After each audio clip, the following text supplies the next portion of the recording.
जय हिंद। आज के हम अपने वीडियो में जानेंगे अनुपात से संबंधित कुछ क्वेश्चंस के बारे में। इसके पिछले वाले वीडियो में हमने आपको बताया था कि अनुपात होता क्या है, उसके जो प्रकार होते हैं उसके बारे में हमने आपको बताया था। और आज की इस वीडियो में हम बात कर रहे हैं जिसका नाम है अनुपात 2, मतलब आज इसका दूसरा वीडियो है तो इसीलिए अनुपात 2। आज से हम शुरू कर रहे हैं इसके क्वेश्चंस की सीरीज की। इसमें क्वेश्चन आपको किस तरह के एग्जाम में क्वेश्चन देखने को मिल सकते हैं, तो अनुपात से संबंधित हमारा जो भी क्वेश्चन आए वो छूट ना पाए। और इसमें आप लोगों की प्रैक्टिस के लिए, क्योंकि हम एक वीडियो में एक लिमिटेड क्वेश्चन ही करवा सकते हैं, इसकी प्रैक्टिस के लिए हमने आपको कुछ क्वेश्चन का एक सेट दिया है जिससे कि आप अपनी प्रैक्टिस कर सकते हैं। और इसका सॉल्यूशन भी, अगर आप किसी कारणवश उसे नहीं कर पाते हैं तो उसका सॉल्यूशन भी आपके लिए दिया गया है वहीं पर, आप वहां से जाकर के उसे डाउनलोड कर सकते हैं। तो चलिए आज का वीडियो अपना शुरू करते हैं। तो आज हम जानेंगे समानुपाती संबंधित क्वेश्चन और जानेंगे अनुपाती संख्याएं ज्ञात करना कि ये किस तरह से होते हैं। तो ये दो प्रकार की ये क्वेश्चन है, और अगर आप लोगों ने ये क्वेश्चन देख लिए हों तो कोई बात नहीं, हम इसमें जानेंगे। और तब भी आप लोग इस वाले वीडियो पूरा देखिए, क्योंकि इसमें हम लोग इन क्वेश्चन से संबंधित जो भी उसमें कैलकुलेशन होती है, कैलकुलेशन के बारे में हम लोग विस्तार से अच्छे से खूब जानकारी लेंगे, जिससे कि हमारी कैलकुलेशन और भी ज़्यादा मजबूत हो जाए। तो चलिए आज का क्वेश्चन शुरू करते हैं। हमारे लिए सबसे पहले दिया गया है 3:5 समानुपात 21 अनुपात क्वेश्चन मार्क। तो इसे हम मान सकते हैं, जो ये क्वेश्चन मार्क है, क्वेश्चन मार्क की जगह हमारा एक्स हम अपना ले सकते हैं। थोड़ी देर के लिए मान लीजिए यहाँ पर एक्स होता है। अच्छा, इस तरह का होगा क्वेश्चन, तो हमें इसमें क्या करना पड़ेगा, देखो इस तरह से समझिए। इसे मान लो पहली संख्या, इसे मान लो दूसरी संख्या, समानुपात तीसरी संख्या और उसके बाद में चौथी संख्या। कल हमने आपको बताया था समानुपात का मतलब बराबर भी होता है, ठीक है। मतलब अगर ये 3:5 है, 3:5 को क्या हम 3/5 लिख सकते हैं? बिल्कुल लिख सकते हैं। तो जो ये हमारा समानुपात है, समानुपात की जगह कितना लगा सकते हैं? अपना बराबर का चिन्ह लगा सकते हैं। तो इसमें हमें करना क्या होगा, इसके लिए हमारा फार्मूला होता है, अगर हमारे पास में पहली संख्या गुणा, इस तरह से लिख देते हैं, फर्स्ट सेकेंड, फर्स्ट नंबर अनुपात सेकेंड नंबर समानुपात थर्ड नंबर अनुपात, और यहां से कितना हो गया ये फोर्थ, ठीक है। इसे हम किस प्रकार से लिख सकते हैं? इसे लिख सकते हैं first upon second is equal to third upon fourth, ठीक है। और यही वाला कॉन्सेप्ट हम अपना यहां पर लगाएंगे। देखिए 3:5 समानुपात 21 अनुपात, यहां पर ले लिया हमने थोड़ी देर के लिए x, तो इसे कर सकते हैं 3/5 बराबर 21/x, एग्जैक्टली कर सकते हैं। इसका मल्टीप्लाई इसके साथ में 3x बराबर में 21 और 5 का मल्टीप्लाई 21 के साथ में हो गया।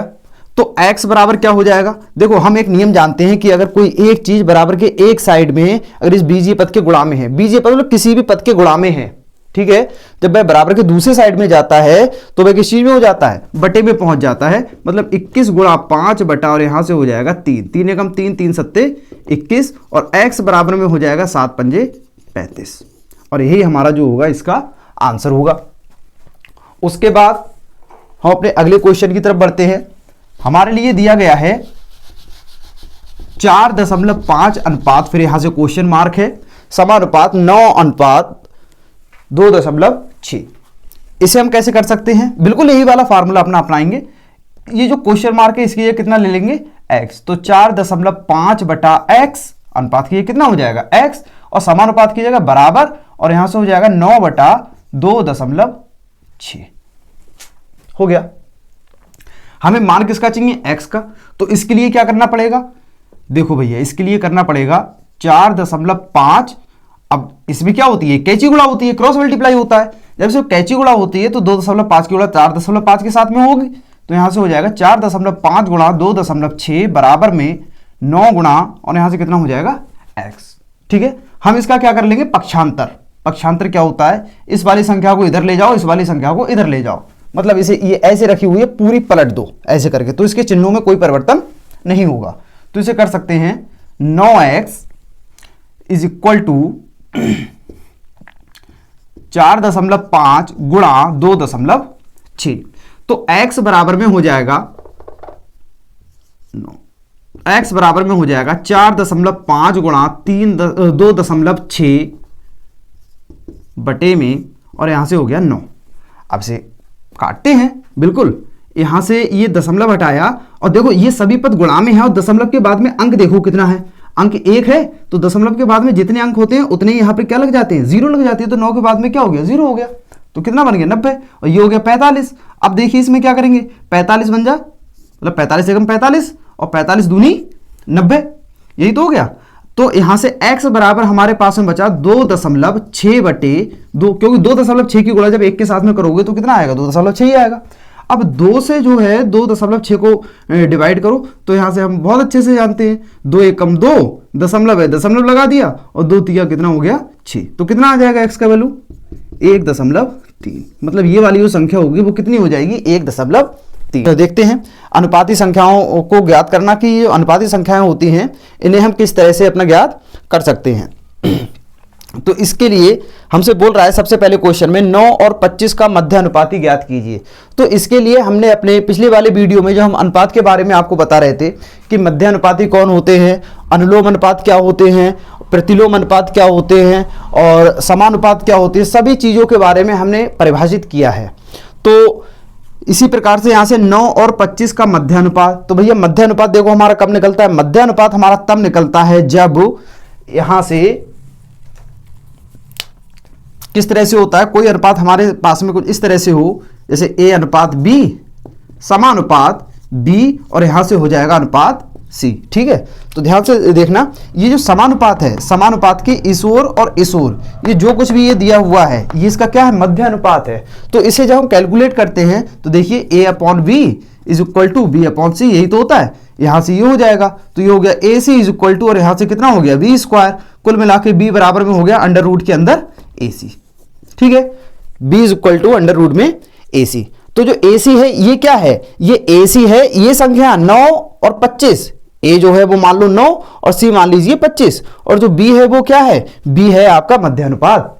ठीक है, तो इसे हम इसी प्रकार से सॉल्व करते हैं, मतलब इसी वाले फार्मूले में लगा देते हैं, मध्य अनुपात बराबर, डायरेक्ट लगा दो, मध्य अनुपात is equal to under root के अंदर 9 इंटू 25। ठीक है, तो 25 ढाई क्यों होता है 250, और 25 नेमा तो फिर कितना होगा, अब 250 में से 25 और कम कर दो तो कितना हो गया 225, और ये किसका वर्ग होता है, ये होता है 15 का, 15 का ही तो होता है ना, हाँ वही है। ठीक, कैलकुलेट कर लेना।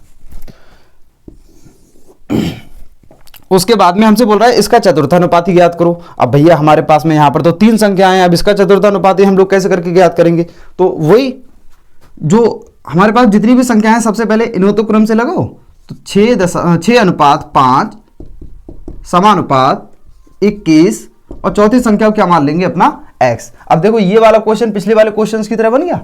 ठीक है, अब इसे हम सॉल्व कर देंगे, 6/5 इज इक्वल टू 21 बटा कितना हो गया यहाँ से x, ये इधर वही कैची गुणा, तो यहां से हो गया 6x बराबर में 21 गुणा हो गया यहाँ से 5, और x बराबर में हो गया 21 गुणा 5/6 हो जाएगा। बिल्कुल एक संख्या गुणा में है, इधर जाएगी बराबर के, तो कहां पर आ जाएगी भाग में, तो 3 दूनी हो गया 6 और 3 सत्ते हो गया 21, और 7 पंजे कितना होता है, 7 पंजे होता है 7 की और 5 की गुणा करोगे तो कितना 35 हो गया, और 35 बटे में कितना हो गया 2।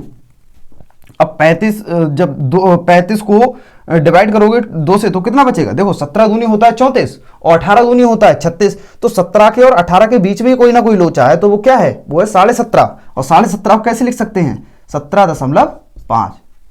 ठीक है, उसके बाद में आ जाइए 12 और 30 का तृतीय अनुपाती ज्ञात कीजिए। अब 12 और 30 का तृतीय अनुपाती ज्ञात कीजिए, भैया ये तो बड़ी गंभीर समस्या है। तो इसके लिए हम लोग कैसे करके ज्ञात करेंगे, इसे हम ऐसे कर सकते हैं, 12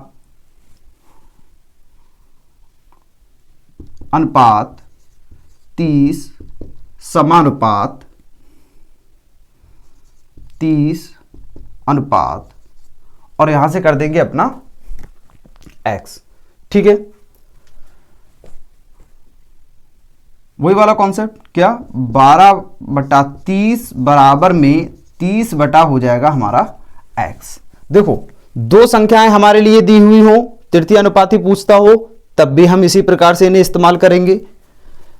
2 संख्याएं हमारे लिए दी गई हो और क्या पूछता है हमसे, मध्यानुपात। ठीक है, यहाँ पर मध्यानुपात है और यहाँ पर कौन है, तृतीय अनुपात, और यहाँ पर कौन है हमारा, चतुर्थ अनुपात। और चारों के बारे में हमने आपको यहाँ से बता दिया। 3 संख्याएं लिखी हुई हो तो इस प्रकार से आपको लिखना है, पहली संख्या अनुपात दूसरी संख्या समानुपात तीसरी संख्या अनुपात जो हमसे पूछा है जो अनुपात।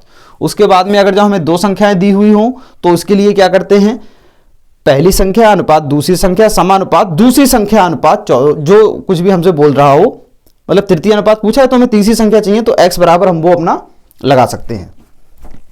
अब उसके बाद हमारे पास में क्या रह जाएगा, यहां से मल्टीप्लाई अगर जब करेंगे 12x बराबर में 30 गुणा हो गया यहां से कितना 30, और x बराबर में हो गया 30 गुणा 30 और बटे में 12, 3 चौक 12 और 3 ढाई के 30, 2 दूनी 4, 2 पंजे 10 और यहां से हो गया 15, तो 15 पंजे कितना हो जाएगा 75। तो x बराबर कितना हो जाएगा आपका 75।